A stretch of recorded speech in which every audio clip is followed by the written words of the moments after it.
Chapter 3 A Week of Woe by Sparrowhawk Gevvins. Dear Diary, I'm very cold. I've been on the run now for 5 full days and I'm well and truly exhausted. It ain't much fun being out in the elements morning, noon and night. Today was probably the worst day yet. I thought things would be getting a bit better now that we've got a nice wagon to ride in, but it was another day full of trouble. At breakfast time, everyone was very upbeat. We had a good plan for getting into Kendom. We were going to put the cover over the back of the wagon so that everyone apart from Ramkhan would be hidden from sight.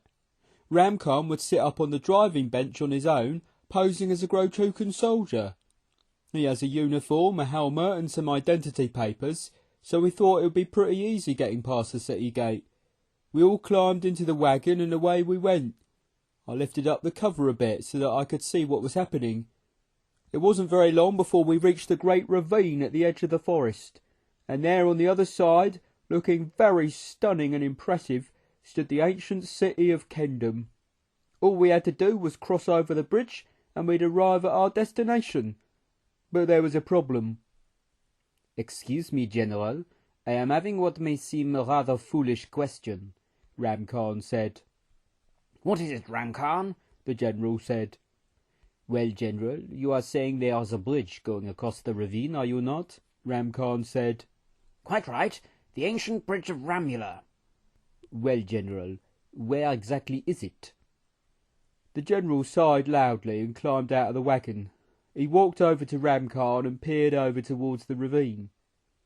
"That's odd. We ought to be able to see it from here. Let's go and investigate. Slank, Gevvins, Rhombus, out of the wagon, come over with us to the ravine." I don't know why the General chose me to come with him. I'm hardly the brainiest member of the group. Perhaps he wanted me in case we met any Grochukans. I may not be good at much, but I am good at fighting. Anyway, we made our way over to the ravine to see what had happened to the bridge. "This is ridiculous. It's impossible. The bridge has completely disappeared." "When were you last crossing it, General?" "Only a couple of months ago, shortly before being captured." "Look here, sir, there's a signpost," Slank said. "Bridge destroyed in airstrike. Please use alternative route." "Honestly, what a ludicrously unhelpful sign. There isn't an alternative route. That bridge was the only way across." "Look on the sunny side, sir. That airstrike must have been the work of our Air Force," Rhombus said. "Must be quite a blow to the Grochukans. We've cut off access to their capital city." "Can't we just climb down the ravine, sir, and come up the other side?" I said. "Don't display your ignorance, Gevvins. Had you no education at all?" Slank said. "Everyone knows that it's impossible to cross the ravine without a bridge." I found this remark very hurtful. My mum and dad were very, very poor. They couldn't afford to give me no proper education. It wasn't my fault. I don't like Butler Slank very much. He seems to think I'm a useless waste of space. "We'd best go back to the others, evaluate our options," the General said. "There's no doubt about it, men. This is a major setback. I'm at a loss to know what to do." I'd never seen the General look quite so downcast and bewildered before. It made me feel a bit unsettled. I wondered how he was going to break the news to the rest of the men. "Good news, men," he cried out, taking me slightly aback. "Our forces have dealt a severe blow to the enemy. It seems our noble airmen have cut off Kendom from the west of the Empire." "Fantastic," Hector said. "Of course, it does mean that we ourselves will be unable to cross the ravine. It's a bit of a setback, I must admit."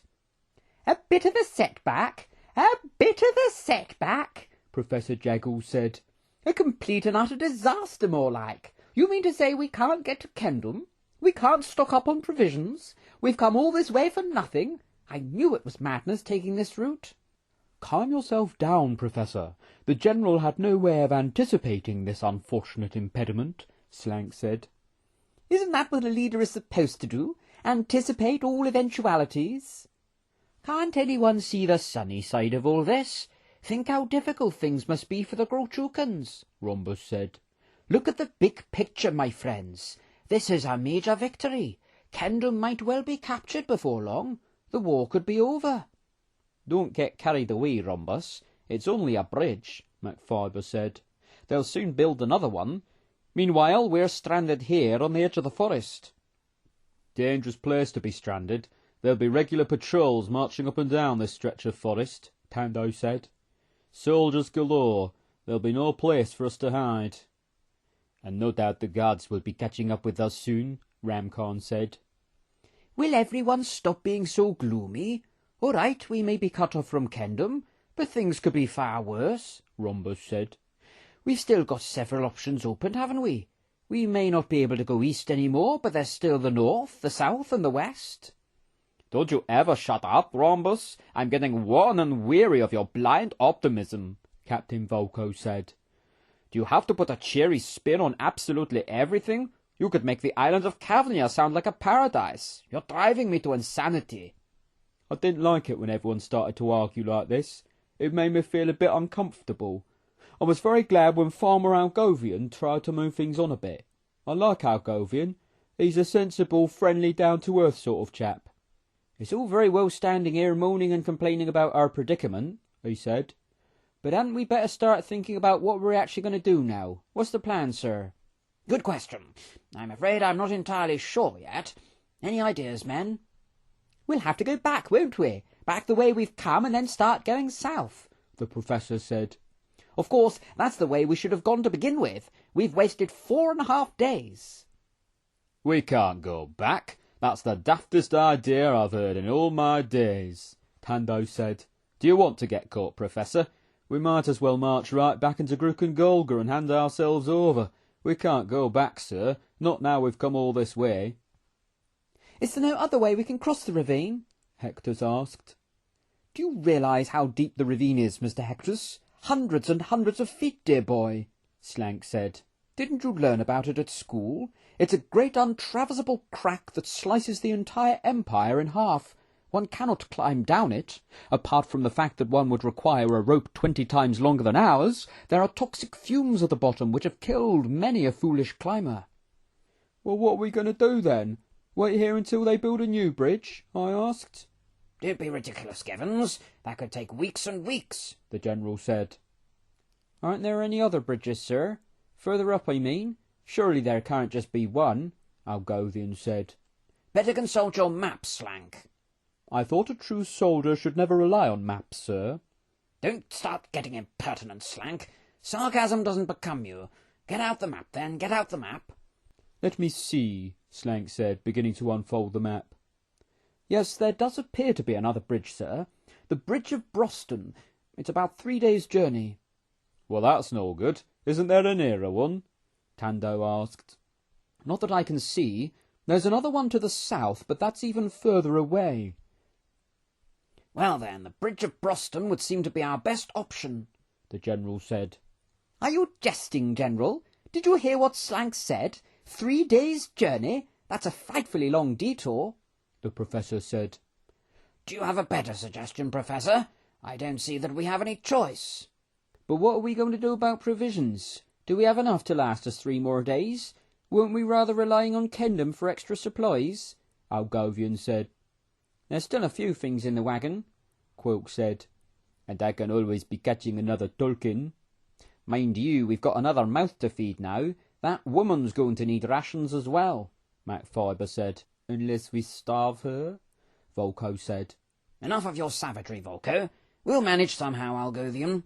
Of course, it'll actually be 6 days before we get to Kendom now. 3 days to the bridge and 3 days back again. What's the point of that? Why come all the way back again? MacFiber asked. We won't come across any more towns for a very long time, MacFiber. We can't miss an opportunity like this. We can stock up on food for the entire rest of the journey. There'll be rough terrain ahead of us. We won't always have a fruitful forest to supply all our needs. It still seems rather ridiculous, spending 6 days to reach somewhere a few 100 yards away, the Professor said. I've made up my mind. We shall proceed to the Bridge of Broston. We'll still get back home far sooner than if we'd gone south. Back in the wagon then, everyone. We journey north. We travelled along all day with only 2 short breaks. It was very dull and boring. Nearly everyone seemed to be a bit moody and irritable, so there wasn't much conversation. Most of the time I played warriors with Captain Volko, He's a bit nicer to me now. I didn't like him at first, but he's not too bad once you get to know him. We didn't stop until about 4 in the evening. It was my turn to guard Felicia first today. She sleeps up in the wagon, so we have to stand outside in the cold to keep watch on her. It's a chilly business. I'm glad to be back in the tent now, but I'm still absolutely freezing. I probably won't get much sleep tonight. It's been another rotten day, and I expect we're in for another rotten night. Maybe tomorrow will be better. Dear Diary, I'm still very cold. Winter is certainly on its way. The nights are almost unbearable. It's very hard trying to get to sleep. The tents don't provide much insulation. I expect I'll be shivering away into the early hours of the morning again, but I suppose I shouldn't complain. Today has been a much better day than yesterday. This morning I made a very interesting discovery. I was the first person up and I went off to find some water. When I came back, just a couple of minutes later, Professor Jeggles was sitting there by the tents. He was frying some fish over a lovely big fire. You made that very quickly, I said. I'm afraid I cheated, Mr. Gevvins, the Professor said. Cheated? Yes, my dear fellow. I was feeling a little lazy this morning, so I resorted to using halvyrandy. Don't tell anyone else, will you? What's halvyrandy? My dear fellow, did you learn nothing at school? Halvyrandy is the ancient art of breaching the laws of nature. A fine and noble art, Mr. Gevvins, one that requires a lifetime of intense study to master. Very few are skilled in it nowadays, but I, my dear friend, am a professor of halvyrandy. What can you do with it? Much, but alas, I am no longer free to exercise my talents. Why not? It was outlawed. Some unscrupulous person started abusing it, you see. Very tragic. Practising halvyrandy became a criminal offence. That's why I went off to Boromea. Taught at the University of Baltimore, I did, but some of my students were very foolish. Tried to use their new skills to break into the royal treasury. They failed, of course, and halvyrandy was banned in Boromea too. Devastating. A mischievous grin appeared on the Professor's face. I suppose, strictly speaking, we are not in Galamenia at present, are we? He said. We're not under Galamene law. Maybe I can afford to relax a little. Behold your hair, Mr. Gevvins. I pulled down a lock of my hair and was quite taken aback to discover that it had turned to a deep shade of purple. A very old trick, but amusing nonetheless, the Professor said. And now look over at that tree, Mr. Gevvins. I'm a bit out of practice, but I should be able to make the leaves start falling. There we are. Marvellous. Still, I mustn't get carried away, must I? Don't know what the others would think. Best keep this to ourselves, Mr. Gevvins. I was very impressed. I'd never seen anything like it before. The leaves were still falling gently from the tree. I was enthralled. Can I ask you a bit of a rude question, Professor? I asked. Go ahead, my dear fellow. Fire away. How did you end up in Grukengalga? I mean, aren't you a little bit too old to be in the army? I didn't think they took people over 60. There's a very simple answer to that. I'm not in the army. I'm in the intelligence division. Joined just before the war broke out. You see, when halvyrandy was outlawed in Boromea, I found myself out of a job. Thankfully, a man from the ID came along and offered me a well-paid position, researching for the weapons department mostly. Didn't think I'd end up being sent into the Empire. Didn't think I'd end up being captured and thrown into Grukengalga. And I certainly didn't think I'd end up joining a bold and daring escape attempt. Those fish look lovely, Professor. Yes, I hope the others appreciate my efforts. They'll be up soon, no doubt. Best turn your hair back, I suppose. Don't want the others asking questions, do we? There you are, Mr. Gevvins. Back to your usual shade of orange. I sat at the back of the wagon today, with Quilk and Miss Felicia. They seem to be getting very friendly, those two. It makes me feel a bit uncomfortable. I know that not all Grochukans are wicked and horrible, but she's still one of the enemy. Today Quilk was telling her all about our escape. It was pretty easy, really. Mind you, we had to take a few risks along the way, he said. The most dangerous thing was breaking into the guard's storeroom. Algie and Hector's helped out with that. By the looks on their faces, they was scared stiff, but I'm used to that sort of thing. Been in a fair few places of peril in my time. I can well imagine it, Felicia said. But how did you actually get out of the fortress?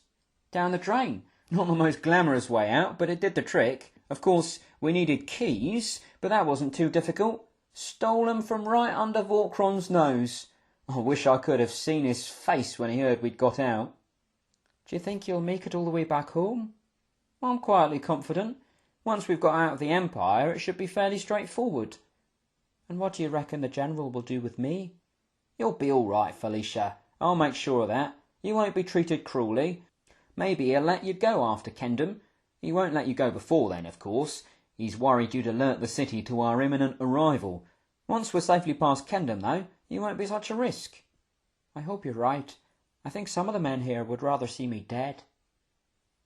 We stopped at lunchtime and Ramkhan went off hunting. It was gone quite a while, but when he came back he had another talking over his shoulders. It was the best lunch we'd had for ages. It cheered everyone up a bit. We carried on all afternoon and I managed to catch up on some sleep. When I woke up, I found McFiber sitting next to me. He was reading a book. "What's that you've got there?" I asked. Volume 27 of Gonera Alentinos. It's the longest novel ever written, he said. I picked this up at the True-Mean Market. It's highly addictive. You ever seen any of that at the theatre? Quilk asked. They've been going through it for a year now. A new volume every month. It's very good. I saw some of that. I found it rather hard to follow, Professor Jekyll said. Couldn't keep up with all the characters. I only ever see comedies. I like Kando and Hendo best, Hector said. They're very funny, they are. One day I think I'll take Amarella to see them. Best theatre to go to was the one in Baltham. First-class plays and first-class actors, the professor said. You know, I even had a small part myself once. Guest appearance as an eccentric professor. Why is it that stage professors always have to be eccentric, I wonder? Mystifying. All this talk brought back memories of Mirinda. When I was young, I could never afford to go to the theatre. The first time I ever went was with her. I'd saved up specially, putting aside a couple of golds each week. I took her to see The Miser's Will. She absolutely loved it. It was a very happy evening. I can picture her now, laughing so hard that she cried. I don't think I'll ever be happy without her. Life is all so bleak and dreary now she's gone. This evening, Ramkhan said that the unicorns were in need of a bit of a rest, so we set up camp a bit earlier than usual. McFiber offered to cook us all a special treat. It turned out to be a lovely feast of talking pie, fried potatoes and mixed vegetables. He's a good cook, McFiber. Afterwards I settled down to a nice game of cards with Rhombus. I hear you're a fellow Halberdiner, Mr. Rhombus, I said. Indeed I am. Well, I was born there at any rate, he said. You lived there all your life? That's right. Lovely place in my view. I know some people don't think much of it, but I'm very proud of where I come from. So you should be, Mr. Gevvins. Don't let anyone tell you otherwise. There's an awful lot of snobbery among some folk, I'm afraid. There certainly is. I don't think some of the others have a very high opinion of me, do they? Mr. Slank's always looking down his nose at me. Don't mind him, Mr. Gevvins. He's just got a few prejudices, that's all. The General doesn't like me either. He thinks I'm a bit of an idiot. I'm sure he doesn't really. That's just his gruff, blustery manner. Maybe I am, though. I feel like a waste of space sometimes. I don't really contribute much to the group, do I? I mean, Mr. Ramkhan's always catching food for us. Mr. McFiber's just cooked us a lovely meal. Mr. Quilk's going to get supplies for us in Kendham. The rest of you have always got good ideas and suggestions to contribute. Not me, though. I ain't got much brains, you see. Plenty of muscles, but no cleverness. I feel a bit useless. You're not useless, Mr. Gevvins.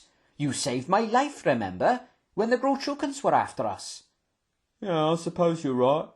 I did, didn't I? You mustn't be so hard on yourself, Mr. Gevvins. I'm glad we've got you with us. I'd rather be with you in a fight than any of the others. You're a hero, my friend. I like Rhombus. He's a nice bloke. It always makes me feel so much better talking to him. All in all, it hasn't been too bad a day, I suppose. We've made good progress and we've been well fed. It's still very, very cold, though, and it's nearly time for me to guard Felicia.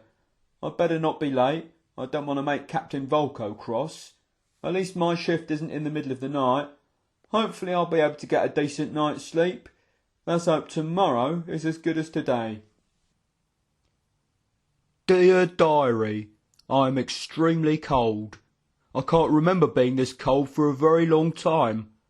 I'm glad I don't have to live in the Empire. It's been a bad day today. It started off with a bad night. I didn't get much sleep at all. When I did manage to drop off, I had some very nasty dreams. I kept on dreaming about Marinda. I kept on seeing the moment she got captured. I saw the laughing faces of the Grochukans. I heard her terrified screams for help. It happened again and again and again. It was horrible. I've been thinking about Marinda every moment of the day. We were going to be married in exactly 1 month's time. The 3rd of Ranvin. I've been looking forward to that day for weeks and weeks. Now it'll be a day of misery and sorrow. It's such a cruel world. Everywhere I go, I'm haunted by her lovely sunny face. Her sweet laughter is continually ringing in my ears. At times it's unbearable. Why does she have to be taken from me? Why wasn't I able to save her? Why couldn't I protect her from those awful Grochukans? I remember the first time I met Marinda. It's as vivid as if it was yesterday. I had to deliver a parcel to the village hall at Caladulva. I remember going round and round the building trying to find the post box, but I couldn't see it anywhere. Then I heard the sweetest, loveliest voice my ears have ever heard. She asked me if I needed any help. I turned round and was dumbfounded. She was the fairest, prettiest girl my eyes had ever seen. She quite literally took my breath away. It took me quite a while before I could stammer out the words, "I've got a parcel for you." She realised I must have come a long way, so she invited me in for a cup of tea. I enjoyed every second of it. I didn't have the courage to say much, in case the words came out wrong or I said something stupid. When I did speak, I tried to hide my Holbein accent as much as I could. Of course, if I'd known her better, I wouldn't have been so silly. She's the last person in Gamvor who'd be pretentious about things like that. I remember desperately hoping there'd be another parcel for her soon. That afternoon was one of the happiest of my entire life. Oh, how I miss my Marinda. Life is all gloom and misery without her. I shall never be happy again. What a rotten day it's been today. All I've been able to think about is Marinda, Marinda, Marinda. I was up at the front of the wagon today with the General and Butler Slank. The General was asleep most of the time, and Slank is always reading his Irondia, so there wasn't much conversation. Everyone else was in their usual places. Quilk and Felicia were at the back, engrossed in conversation. Captain Volko was playing Warriors with Tando and Hectus, using a suitcase as a table. Farmer Algovian was wrapped up in his long stripy scarf, chomping away at an apple. Professor Jaggles was chatting noisily to MacFiber, and Rhombus was writing in his journal. I suppose they're not a bad bunch, really. I still think some of them look down their noses at me, but I mustn't complain. As Mr. Rhombus says, things could always be worse. About midday it started to rain, so we decided to stop and put the cover over the wagon. MacFiber handed round some cold talking pie. It was very tasty. "Come away from the woman," the General said, giving Quilk an angry stare. "No fraternising with the enemy." "Only being civil, sir," Quilk said. "Come to the front, and that's an order. You're getting very impertinent lately," the General said. Quilk rolled his eyes and reluctantly came over and sat beside me. "We're getting a bit low on provisions, General," the Professor said, rummaging through the food box. "We've got 3 bits of talking pie, 2 boxes of cake, and a miscellaneous assortment of fruit." "Ramkhan will catch us another Tulkin, won't you?" the General said. "I will try, General. I do not think we should be relying on it, though," Ramkhan replied. "What's the plan, then, General? How are we going to make this last until Kendum?" the Professor asked. "We'll go foraging, Professor. Gather some fruit, catch some fish, maybe find a rabbit or 2, the General said. "We'll manage." "What about the other side of the ravine? There's no forest over there," the Professor said. "What'll we do then?"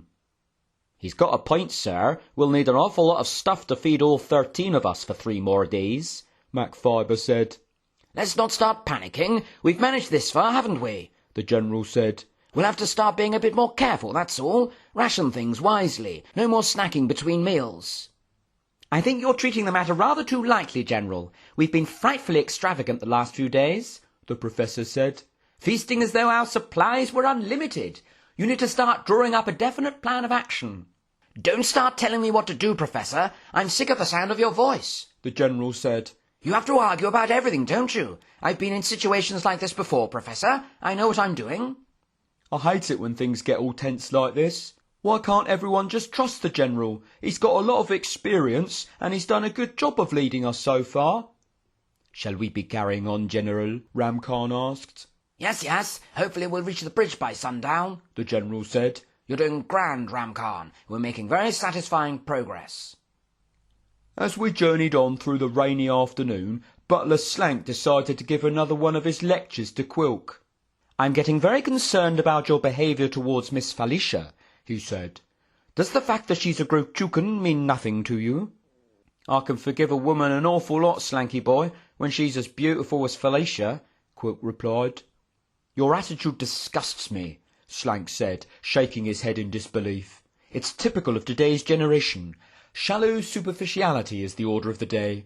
It ain't Felicia's fault the Empire invaded us. You can't blame her for it, Quilk said. You're missing my point. War or no war, the Grochukans are nothing but trouble, Slank said. I'm sure there are some nice Grochukans. They can't all be rotten, I said. What would you know, Mr. Gevvins? You can tell you never went to school, Slank said. If history teaches us anything, it's that you can never trust a Grochukan. Can't you give it a rest, Slanky boy? Quilk said in exasperation. You're beginning to do my head in. Keep it down, you two. I can't hear myself think, Captain Volko said. All you ever seem to do is bicker all day. Give us some quiet, will you? Calm yourself down, Mr. Volko. Show a little self-control, Slank said. Don't you tell me to calm down, you stuck-up little galamine, Volko shouted. You're driving everyone crazy. Quiet, gentlemen, please, the General said in a tone of authority. Honestly, you're like a group of schoolboys. The next person to raise their voice will be thrown off the wagon. Let there be an end to this ridiculous squabbling. Everyone seemed to be getting very grumpy and irritable today. I suppose it doesn't help that we're all stuck in each other's company all day long. There's nowhere to escape, no privacy. No wonder tempers are beginning to flare. The tension in the group seems to be rising all the time. It makes me very nervous. I spent most of the afternoon haunted by memories of Marinda. The same ones kept on going round and round in my mind. They were all happy memories, but that just makes them all the more painful. Mostly, I was recalling my weekly visits to the village hall. To my delight, there seemed to be a new parcel for her at the beginning of every week, and she always invited me in for a cup of tea. I really enjoyed those wonderful afternoons. We got to know each other very well, and I stayed longer and longer each time. I couldn't believe that she liked me. She was the daughter of the Trook of Caladulva. I was just a humble postman. She was so clever and educated. I ain't got much brains at all. I was very nervous the first time I met her father. He's a very important man, but he wasn't half as scary as I'd imagined. Quite down to earth, in fact. I remember the first time I went to their house for dinner.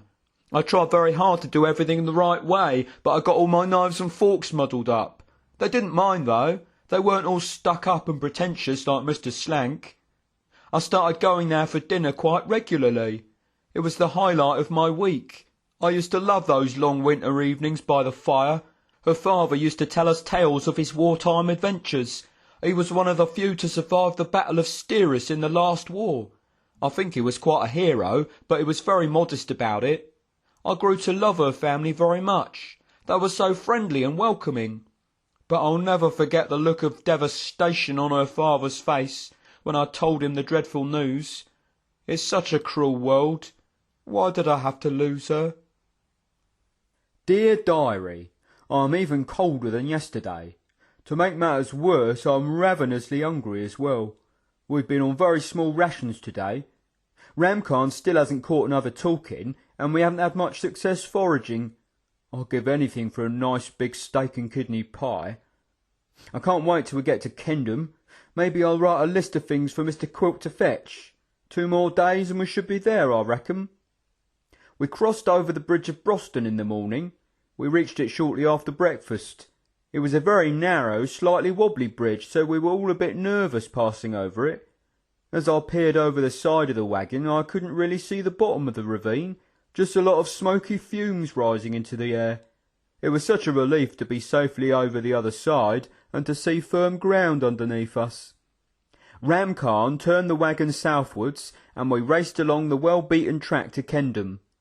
There was no forest on this side of the ravine, just a rocky wasteland with no sign of vegetation anywhere. It was a pretty depressing sight. During the morning I played cards with Tando and Algovian. It helped to pass the time of day and distract me from my hunger. Tando was in a particularly dismal mood today. "It's all going to end in disaster, isn't it?" he said suddenly as he was dealing the cards. "What is?" Algovian asked. "This whole escape. I mean, whichever way you look at it, we're well and truly doomed, aren't we? If we don't starve out here in the wasteland, we'll be captured in the city. If we're not captured in the city, we're bound to meet the guards from Golga sooner or later. And if we don't meet the guards, we'll probably lose the war and perish anyway. It's all going to end in disaster, I tell you. I can feel it in my liver." "Your liver? Don't you mean your heart?" No, I haven't got a heart, Mr. Algolian," Tando said. "It were taken from me long ago." "Taken from you?" I said. "Stolen, more like, by a woman. I used to be a cheerful man, you know, full of heart and soul, irrepressible I was, jolly as a jester. Miss Sakara put an end to all that, wrenched me heart clean out my chest and left me empty ever since." "That's a sorry tale. Love can hurt, can't it?" "Never mind, at least my tale's nearly over and done," Tando said, smiling half-heartedly. "We haven't got much longer in this sad and sorry old world, have we? Our last chapter, methinks." He continued in much the same fashion for the entire morning. I was feeling rotten enough as it is. By midday I was feeling thoroughly depressed. Lunchtime didn't exactly cheer me up. One measly sandwich was all I got. What a glum lot we were, all slouching silently in the wagon, looking down at the floor. "Cheer up, everyone," Rhombus said, observing the general gloom. "Not far till Kendham now. Think juicy steaks and crunchy roast potatoes. 2 more days and then we can dine like kings." "Don't bank on it, mate," Quilk said. "I may be very talented, but I ain't no miracle worker. Don't build your hopes up too much." I popped out onto the driver's bench after lunch and chatted to Ramkhan. "Have you seen that rider again yet?" I asked him. "Twice, Mr. Gevvins," he replied in a low voice. "My concern is growing. I have been having unsettling thoughts." "Go on," I said. "I am beginning to be thinking that Vorkrond may have put his chief spy on the case. Perhaps the mysterious gentleman is none other than Baracus himself." "I've heard you mention him before. Who exactly is he?" "One of Vorkrond's closest friends, a most deadly and dangerous man. With certainty we are not wanting him on our tail." "But why would he have saved us from those soldiers? And why is he just following us and not attacking us?" "Mysteries. Though I expect he is being on his own, he would not be able to be overpowering all 12 of us. It is very worrying, though." I retreated into the back of the wagon and had a bit of a snooze. I dreamt of food, Marinda, and grey horses. The afternoon passed without incident, except for seeing a beautiful green dragon flying overhead. "One of ours?" the professor asked. "Indeed. A scout, no doubt," the general said. "The force must be getting ready for another raid." "How exciting! I wish we could watch it," Hector said. "Perhaps we will," MacFiber said. "That is, if we ever actually get to Kendham." Dinner was unbearably frugal. Half a raisin cake and a few slices of pear was all I got. I don't know how much longer we can survive on such meagre rations. We carried on travelling until quite late this evening. I suppose the more progress we make, the less time we'll have to spend on low rations. When we finally stopped, Ramkhan went on his unsuccessful hunting trip, and the rest of us were sent foraging. A handful of berries was all I managed to find. When, oh, when will we get a square meal again? It was my turn to guard Felicia first tonight. I tried to make myself as warm as possible with some towels I found in the wagon, but they didn't do much good. The air was biting. It was a beautiful sky, though. Both moons were out tonight. Cambus was shining especially brightly, while Rendus was dull red in hue. The stars were spectacular. The time seemed to pass very slowly, and I almost nodded off to sleep a couple of times. To keep myself alert, I decided to talk to Felicia, who was reading a book. "You not bothering with sleep tonight?" I asked her. She looked at me intently, as though she was weighing up whether or not I was worth talking to. "It's not exactly very easy to sleep when you're a prisoner. You never know what's going to happen to you," she said.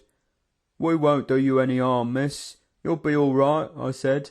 "What's that you're reading?" "Cold Blood. It's a murder mystery. Mr. Quilk lent it to me." "You seem to be good friends now, you and Quilk." "He's better than the rest of you. At least he treats me like a human being. Have you known him for long?" "Not really. A few weeks, that's all. We're in the same hut in Grukengalga. He seems a nice enough chap. Some people don't like him, though. All charm and smarm, says Mr. McFiber, but he's been kind to me. Used to bring me back pies from the guard's canteen. I couldn't half get my teeth into a nice big pie right now." "What's it like in Grukengalga?" "Horrible. Horrible food, horrible huts, horrible guards, and Prince Vorkrond is the horriblest of the lot." "You're right there," Felicia said, smiling for the first time. "He's the most repulsive man I've ever met. My father tried to marry me off to him once, but I was having none of it." "He was going to make me fight Mr. Quilk, he was, just for his own amusement. Horrible man." Miss Felicia looked me straight in the eyes and smiled warmly. "Thank you," she said to me. "What for?" "Talking to me. None of the other men bother, apart from Mr. Quilk. They seem to think I'm beneath acknowledging, just because of where I'm from." "Everyone hates Grotrucans these days, no matter who they are. It's a horrible thing, this war." At that moment Quilk emerged from one of the tents and made his way over to us. "You're early," I said. "Thought you might be a bit tired. You've been looking pretty shattered all day," he said. "Can't get to sleep myself, so I thought I'd relieve you early." "Thank you, you're very thoughtful," I said. "Good night, Miss Felicia. Good night, Mr. Quilk." "Good night, mate," Quilk said. "You go and get yourself some kip." I like Mr. Quilk. He's a kind and pleasant chap, and hopefully he'll get us some more food before long. I'm very glad he's with us. Well, so ends another day. 2 more to go, and then, with any luck, we'll be in Kendom. I can't wait. Dear Diary, I'm the coldest I've ever been. I've got to guard Felicia in a few minutes, so I don't know if I'll be able to write much today. It's been a pretty rotten day, all told. 3 things in particular have made it one of the worst days since Grukengalga. First of all, I had an atrocious night. Although I got to bed earlier than usual, being first on guard duty, this did not give me a good rest. I was so overwhelmingly hungry that I couldn't get to sleep for hours and hours. When I finally did drop off, I faced the worst nightmares I've ever had. I kept on seeing Mirinda being killed right in front of me, but I was unable to move or speak or do anything to help. Each time the look of pain on her face became worse and worse, and the laughter of the Grotrucans became more and more savage. It was unbearable. I so longed to reach out to her, even if it was just to hold her in my arms, but I stayed paralysed to the spot. I felt so hopeless, so useless, so powerless. When I woke up, finally, I was more tired than when I first gone to bed. As a result, I've felt absolutely drained and exhausted all day long. What's worse, I've been completely unable to erase those nightmares from my mind. They've plagued me without mercy. The second horrible thing about today was the constant friction in the company. Everyone was at each other's throats every hour of the day. It gave me such a headache. Slank was arguing with Quilk about Miss Felicia. Tando was arguing with Mac Fibre about who had won a game of Warriors. Professor Jaggles was arguing with the General about his leadership. Everyone was arguing with everyone. It all came to a head at tea time. Enough is enough, Professor Jaggles said. This is absurd, ludicrous, ridiculous. You must address the food situation immediately, General, at once. How dare you speak to me like that, Professor? If there's one thing I can't abide, it's impertinence, the General said. We should reach Kendom by the end of tomorrow. I've survived on smaller rations than this before. Take it like a man, Professor. But there's nothing left. Look at the food bag, the Professor replied. The General peered into the bag and grunted. That's a slight exaggeration, he said. I see a few bits of fruit there, and 1 or 2 cakes. And I've got some toffees, Hector said. Oh, splendid, the Professor said sarcastically. That'll keep us going. Our worries are over. There's no need to talk like that to the boy. He's only trying to help, MacFiber said. So what are you going to do, General? How are you going to feed 13 of us for 2 more days? The Professor asked. We could start by getting rid of the woman, Captain Volko said. Don't be daft, Volko. That's never going to happen, Quilk said. Of course not, Slank said in a mocking tone. You wouldn't let it, would you, Mr. Quilk? If I am not greatly mistaken, you've quite fallen in love with her. Snap my spine. You don't have to go on, Slanky boy. Can't Mr. Ramcarn try another hunt? Algovian said. He hasn't had much luck so far. There don't seem to be any Tolkiens around any more. Perhaps we could all join him. Go on a big hunt all together, I said. Don't be a fool, Gevvins. Everyone knows you can't hunt Tolkiens in a big group. Stealth and silence are what you need. No call to be rude, Mr. Volko. I think we're all getting a bit heated, aren't we? Oh, shut up, Rhombus. We've all had more than enough of your sickening jolliness. Well, I'm going out foraging again, the Professor said. Not at the moment, you're not. We've still got a good few hours travelling to do. I refuse to starve. I'm going foraging, with or without your permission. Who's coming with me? I'll come, MacFiber said. Oh, no, you won't. Not unless you want to be hanged for mutiny. I am not under your authority, Captain Volko said. I'll join you, Professor. The two of them climbed out of the wagon and headed off into the wilderness. This is outrageous, the General said. I fear there's nothing you can do, sir, Slank said. Mr. Volko is quite correct. Legally, you have no authority over him outside Gruken-Golga. Well, I'm appalled. Absolutely appalled. The third horrible thing involved me and Captain Volko. Eventually, the General decided not to leave him and Professor Jaggles behind, but to show mercy instead. We can't just abandon them, Farmer Algovian said. We must do what's right and noble. Besides, Volko has one of the swords. We can't afford to lose that, sir. Very well. On this occasion, perhaps I shall be lenient. Upon their return, however, I shall issue them a very firm ultimatum. Accept my absolute authority, or depart from the group. They were gone for about half an hour. All they had on their return was a single rabbit. It was better than nothing, but it didn't exactly go far between 13 of us. After listening to the General's ultimatum, Captain Volko sat down beside me and picked up his jacket. At least we've got something. If we'd all gone, we'd have got a lot more, he said. He started rummaging through his jacket pockets as though he was searching for something. Has anyone seen my biscuits? I had half a packet in my pocket. You have biscuits stashed away, I said, and you've kept them to yourself? I was just about to get some out for everyone. I was saving them for when they were really needed. They're Mardurian health biscuits, full of goodness. But they've gone. Volko turned to me and looked me up and down. What were you doing by my jacket, Mr. Gevvins? He asked accusingly. Nothing, I said. I ain't touched your biscuits. What are these crumbs, then? He said, pointing to my shirt. I had part of a raisin cake, I said. You're lying. You're up to your old tricks again, aren't you? Stealing my food when my back's turned. And with that, he clenched his fist and thumped me violently in the face. I couldn't contain myself. I lashed back at him and threw him over the side of the wagon. Then I jumped out after him and hurled myself on top of him. I didn't take him, I shouted, pounding him in the jaw. I ain't done nothing. We wrestled on the ground for several minutes, struggling and grappling and fighting. I think he came off much worse than me. Eventually Ramkhan and Rhombus managed to pull me off him. I don't know what came over me. I suppose it was a mixture of hunger and tiredness and frustration. I didn't steal his biscuits, and I couldn't handle being accused of doing it. Everyone else was on Volko's side. They all reckon I took the biscuits. Nobody believes me. Everyone hates me now. I feel absolutely rotten.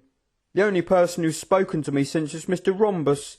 He came after me when I stormed off into the distance. "You going to come and have some rabbit?" he said to me. "Looks absolutely delicious. I know you probably feel a bit embarrassed coming back, but I think people understand. We're all a bit fed up and tired, aren't we? Not to mention pretty famished. Doesn't excuse battering Mr. Volko, but I'm sure he'll forgive and forget. After all, he did start it, didn't he?" It took me quite a while to pluck up the courage to return. I felt so ashamed of myself. I shouldn't have lost my temper like that. Volko looked in a right state. I feel so guilty. What a horrible day it's been. Well, there's Mr. Rhombus calling for me. Time for my guard duty. Got to go. Dear Diary, I am absolutely frozen. It's only the 6th day of Glestin, but it feels like the middle of winter. I don't expect I shall get any sleep at all. I shall be shivering away all night. At least today has been better than yesterday. 3 horrible things happened yesterday. 3 nice things happened today. First of all, I got vindication. While searching for a missing warrior's piece in one of the bags, guess what Captain Volko found? His biscuits. I was so happy. "It seems I have an apology to make," he said, coming up to me rather sheepishly. "I'm not too proud to admit I was wrong, Mr. Gevvins. All 14 biscuits are present and correct. Of course, it doesn't excuse you bashing my face in, but we Majorians have learned the wisdom of not bearing grudges. Will you shake my hand, Mr. Gevvins?" Without hesitation, I held out my hand to him, and we agreed to forgive one another. "I think we all owe you an apology, Mr. Gevvins," Rhombus said. "We all had you down for a thief. I, for one, am mightily sorry, my friend." I felt very happy. My reputation was restored, partially anyway. Volko passed round the biscuits, and even gave me the one left over at the end. I suppose he's not that bad. Secondly, I got praise from the General. I don't think he's ever spoken a kind word to me before, but he certainly did today. It happened while we were out foraging for food in the afternoon. I was picking some berries, when all of a sudden I heard a shout for help. Quick as a hawk, I dashed over to where the shout had come from. I found the General flat on the ground with a Grochukan soldier on top of him. The Grochukan had a knife in his hand, which the General was desperately trying to put out of harm's way. Straight away, I dived onto the Grochukan and tried to pull him away from the General. Although I got a nasty cut in the process, I managed to wrench the knife from his hand. I wasn't able to keep hold of him though, and he got away, but I had saved the General's life.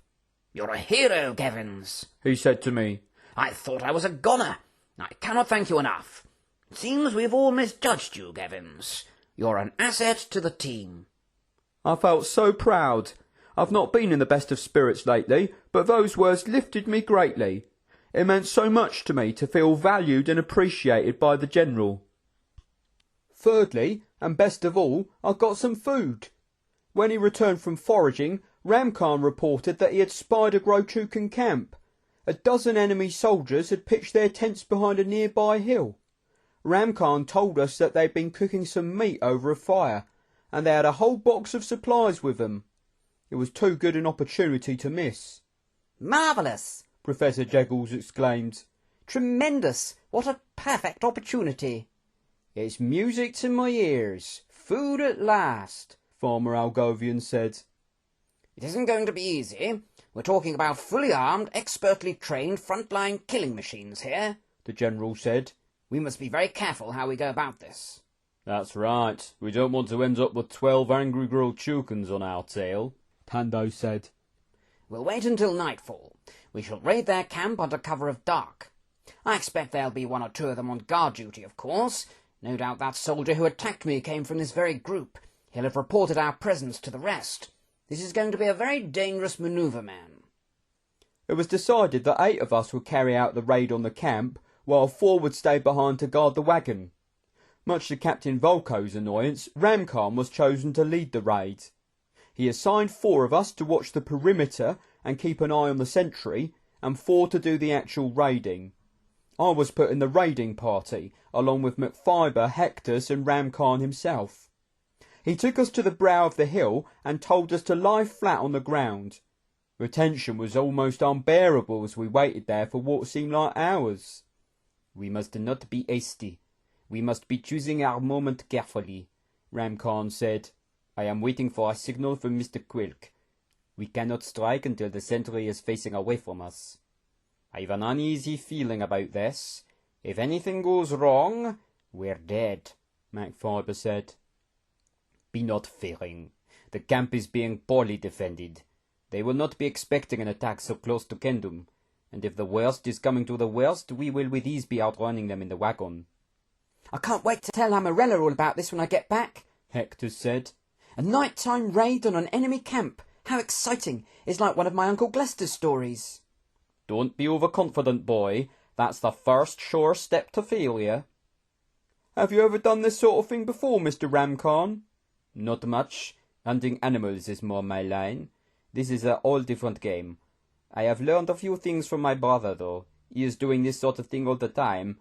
There's the signal. Time to be going, gentlemen. Hector and Gevvins, you go down first. Stop by the first tent on the left and wait for us there." Hector leaped to his feet and started hurrying excitedly down the hill. "Hectus, Hectus," Ramkhan said in a furious whisper. "Not so fast. Stealth, Hectus, stealth." "Terribly sorry, Mr. Ramkhan," Hector said. "I got a bit carried away." Slowly and stealthily, me and Hector made our way down to the nearest tent. We could hear 2 Grochukans having a conversation inside.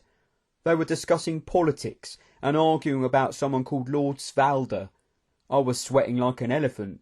Ramkhan and McFiber followed soon after us. "You 2 grab the box that is sitting there by the fire," Ramkhan said.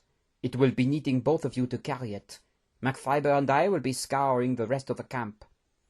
We inched over to the middle of the site where the soldiers had been cooking their evening meal. We found a large wooden chest filled with all manner of snacks and delicacies. Cakes and meat and pies and bread and fruit and potatoes. What a sight for sore eyes! I could hardly contain my excitement. It was pretty heavy, so me and Hector had to stagger away at a very slow pace indeed. This didn't exactly do my nerves much good. I was petrified. To make matters worse, halfway back we started to hear someone breathing heavily behind us. We didn't dare look round. We tried to quicken our pace, but the chest was too heavy for us to go any faster. Suddenly, Hector's dropped his end, and half the contents spilled out all over the ground. My heart stopped. We were sure to be caught. "Wait for me!" a voice behind us panted. "Wait for me!" I turned round and saw a small shadowy figure clambering up the hill. It looked a very sorry sight. "Who's there?" I called in my most menacing voice. "It's me," the voice said. "Tando." "Mr. Tando, what a relief," I said.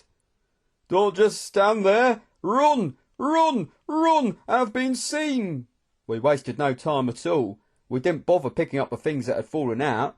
We just lifted the half-empty chest and lumbered along as speedily as we could. Thankfully, the wagon wasn't too far away, and we reached it without being captured. Everyone else was back, apart from Ramkhan. "Come on, men, come on," the general shouted. Get aboard, let's be off now." "What about Ramkhan? We can't leave him behind," Algovian said. "Especially as he's the driver," Quilk said. "We can't wait here forever. We may have to sacrifice him. Hectus, take your position on the driving bench." "Yes, sir, right away, sir," Hectus replied with great enthusiasm. "Here he comes, sir, just in time," Quilk said. Quickly, quickly. Hurry up, Ramkhan." Ramkhan vaulted onto the wagon, and Hector immediately got the unicorns galloping away. "That was very close. A few more seconds and I would have been gone," Ramkhan said. "Thank you for waiting, General." "Not at all," the General said. "You were cutting it fine, though." "So what exactly happened, Mr. Tando?" I asked. "The sentry spotted me. I got too close to him and he saw me. He started coming after me. I was terrified out of my wits. The stuff of nightmares it was. Luckily, some horseman came charging out of nowhere and knocked the sentry clean out of the way. Gave me a chance to start running. I'm sure he must have alerted the rest of the camp by now, though. Horseman, you say? Who in Ganvor could that have been? MacFiber said. Another soldier, I suppose, not looking where he was going. Pando said. What colour was the horse? Ramkhan asked. I don't see what relevance that is, Pando said. I think it was a sort of greyish colour. Like the one back in the forest? That's rather bizarre. I fear I have been keeping something back, General, Ramkhan said. That man on the grey horse has been following us all along the ravine. Has he? Well, why in Ganvor didn't you say anything? I did not want to be alarming people. He was not seeming much of a threat. This is profoundly unsettling. A strange man tracking us along our journey, never revealing himself to us, keeping us distant, yet saving us from dangers. It makes me very uneasy. I'm sure there's a simple explanation, Rhombus said. Let's not start panicking. At least he helped Mr. Tando get away. Maybe he's an ally, a Mardurian or something. I don't like it, MacFiber said. It doesn't make sense. Perhaps we'll lose him once we're in Kendham. Can't be far away, can it? Quilk said. No, indeed. Full speed ahead, Ramkhan. Full speed ahead. We carried on going for what seemed like ages. Naturally, we wanted to get as far away as possible from the enemy camp. What a treat we had, though, as we sped along. Loads and loads of wonderful, mouth-watering, wholesome, tasty, delicious food. I had 2 pork pies, half a lemon cake, 3 tangerines, a bar of chocolate and 4 ham sandwiches. I've never been so grateful for food in all my life. Well, this isn't so bad, is it? Rhombus said with a smile, chomping away on a large biscuit. Should last us a fair while, I'd say. Everything's going rather rosily. We've still got to get through Kendham, though, I said. Those soldiers will probably send word to the city, alert them we're coming. You're right there, Mr. Gevvins. I don't much fancy our chances of getting through, Pando said. We're heading straight for our doom, MacFiber said. As I've said before, it's sheer madness coming this way. There's nothing but pain and peril ahead of us. What a depressing thought, I said. Cheer up, everyone. Look how far we've got already, Rhombus said. We can make it, my friends. We've got plenty of food now. We've still got that stolen uniform, and we're one step closer to home. Things could always be worse. Look on the sunny side, my friends. Just as he spoke these words, we finally reached the top of a steep hill, and the massive and awesome city of Kendham came suddenly into view. What a sight it was! Huge, strong, mighty, solid, firm and robust. It looked absolutely unbeatable. I'm not looking forward to going in there. There must be thousands and thousands of Grochukans inside. I don't know how the General thinks we'll ever get through it. It's too late to enter the city tonight, the General said. The gates will be shut. We'll make our way down at lunchtime tomorrow. Best get some rest now. Out we get then, out we get. We parked the wagon on the side of the hill and set up our tents by some bushes. I feel like we're very exposed here, but the General knows best, I suppose. We've just had a lovely dinner round a fire, but the fire's pretty much gone out now. It's freezing. We're all sitting round in a circle, wrapped up in our blankets and munching on some biscuits. Everyone seems in fairly good spirits. Tando, Volko, Ramkhan and MacFiber are all playing cards. Algovian and Hectus are singing together. Quilk and Miss Felicia are laughing away in the corner. The General and the Professor are deep in conversation, but seem to be getting on with each other for a change.